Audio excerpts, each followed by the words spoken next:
अस्सलाम वालेकुम dear student, कैसे हैं आप। मैं हूं आपका मैथ का सर शाहज़ेब जफर और आज हम 9.1 का क्वेश्चन नंबर 2 स्टार्ट कर रहे हैं। क्वेश्चन नंबर 2 में वो थोड़ी सी स्टेटमेंट को चेंज कर रहा है इस तरह से। फाइंड तो हमने दो पॉइंट के दरमियान डिस्टेंस ही करना है, तो डिस्टेंस फाइंड करने के लिए हम क्या यूज करेंगे, इसमें एक पॉइंट ले रहा है, वो एक्स एक्सिस पे एक पॉइंट P है और उसकी वैल्यू जो है वो A है।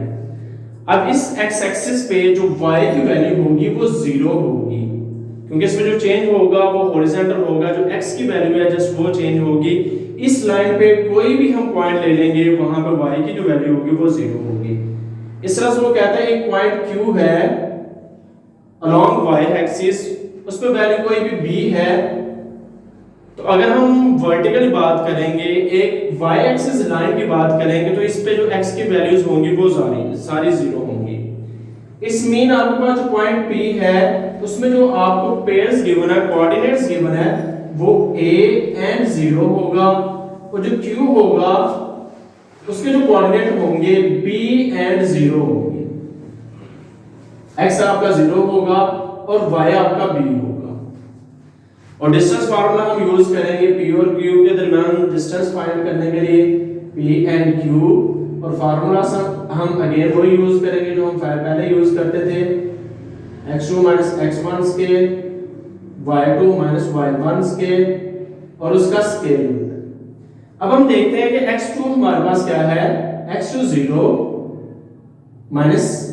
a इसका होल स्केयर, और y2 b है b 0 इसका होल स्केयर और इसका स्केयर रूट। इसमें सिंपल फॉर्मूलेशन हमारे पास आ जाती है -a इसका स्केयर प्लस b का होल स्केयर और स्केयर रूट।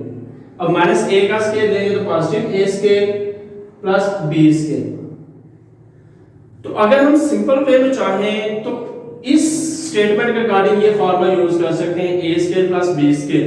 अगर हम ये यूज नहीं करते तो फिर हमने कोऑर्डिनेट पेयर जो होंगे P के वो a एंड 0 यूज करेंगे। a की जो वैल्यू होगी, जैसे इसमें a की वैल्यू 9 है तो 9 एंड 0 यूज करनी होगी, और Q की 0 एंड b मीन हम x को 0 इसमें करेंगे और y की 7, क्योंकि ये अलोंग y एक्सिस है इसलिए x की वैल्यू 0 होंगी।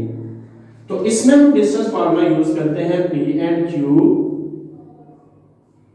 That is equal to square root of a square plus b square. अगर हम चाहें तो ये फार्मूला भी यूज कर सकते हैं, मगर इसके अकॉर्डिंग हमें क्या यूज करना पड़ेगा, ये p हमें एक कोऑर्डिनेट यूज करना पड़ेगा 0 9 एंड 0, और b हमें यूज करना पड़ेगा 0 एंड 7 जो b की वैल्यू होगी। अब हम इसमें वैल्यूज पुट कर रहे हैं, 9 का स्क्वायर प्लस 7 का स्क्वायर 81 प्लस 49 स्क्वायर रूट 130। जो 130 है वो किसी के स्क्वायर में नहीं आता। अगर हम इसको फैक्टराइज करते हैं तो हमारे पास प्राइम फैक्टर्स ही आएंगे, जस्ट लाइक 130 2 पे हम डिवाइड करते हैं 2 6 2 5 5 पे डिवाइड करते हैं 5 30, तीनों प्राइम नंबर्स हैं, तो ये यही इसका आंसर होगा।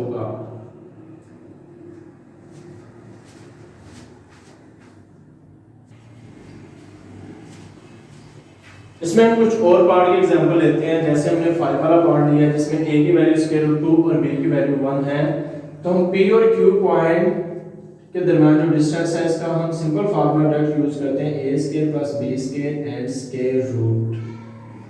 अब a का स्क्वायर की value square root 2 and b 1, square and square root cancel हो जाएगा, और 1 का स्क्वायर 1 2 प्लस 1 3, और 3 का square root as it is रहेगा क्योंकि 3 प्राइम नंबर है, कंप्लीट स्क्वायर नहीं है। तो p और q के दरमियान जो स्क्वायर रूट होगा, जो डिस्टेंस होगा वो स्क्वायर रूट 3 होगा। अब इसे मैं दूसरे मेथड से करता हूं जो आपको मैं एक्चुअल में क्लियर कर रहा था। अगर इसको मैं p के कोऑर्डिनेट्स लिखूं तो मैं लिखूंगा p a की जो वैल्यू है x को रिप्रेजेंट कर रहा है, इसका y 0 होगा क्योंकि ये अलोंग x एक्सिस है, और जो q के हैं इसमें x 0 होगा और y जो है वो -4 होगा। अगर हम प्रीवियस क्वेश्चन नंबर 1 में डिस्टेंस फार्मूला यूज करते थे, अगर हम वो यूज करते हैं x2 x1 square plus y2 y1 square and whole square root. अब x2 की जो वैल्यू है वो 0 है और x1 की वैल्यू -9 है,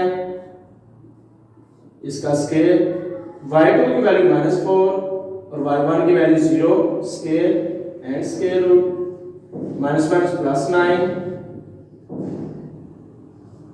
-4 एंड स्केयर। अब 9 का स्केयर 81 होगा और -4 का स्केयर प्लस 16, 81 और 16 का प्लस सम क्या होगा 8, 6 प्लस 1 7 और 1 प्लस 8 9, 97 स्क्वायर रूट। अब 97 जो है ये भी कंप्लीट स्क्वायर नहीं है, प्राइम नंबर है, इसलिए इसके भी फैक्टर नहीं होंगे।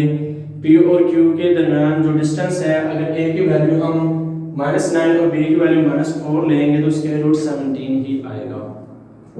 उम्मीद है कि आपको समझ आ गई होगी कि दो पॉइंट के दरमियान हम डिस्टेंस किस तरह से फाइंड करते हैं। जो क्वेश्चन 2 में था उसमें हमें एक पॉइंट की जो वैल्यू थी वो अलोंग x एक्सिस गिवन थी, जिसमें y की वैल्यू 0 होगी, और एक जो q था उस पॉइंट पे अलोंग y एक्सिस था, उसमें x की वैल्यू 0 होगी। जो हमने इस फार्मूले से ड्राइव भी किया है कि हमारे पास ये फॉर्म आ जाती है जिसको हम डायरेक्ट यूज करके भी कर सकते हैं। इसके अलावा लास्ट वाला हमने जो जनरल फार्मूला था प्रीवियस क्वेश्चन में हमने यूज किया, वैसे भी किया, तो लास्ट में हमारे पास फॉर्मेशन वही बनती है। उम्मीद है कि आपको समझ आ गई होगी। Thank you so much.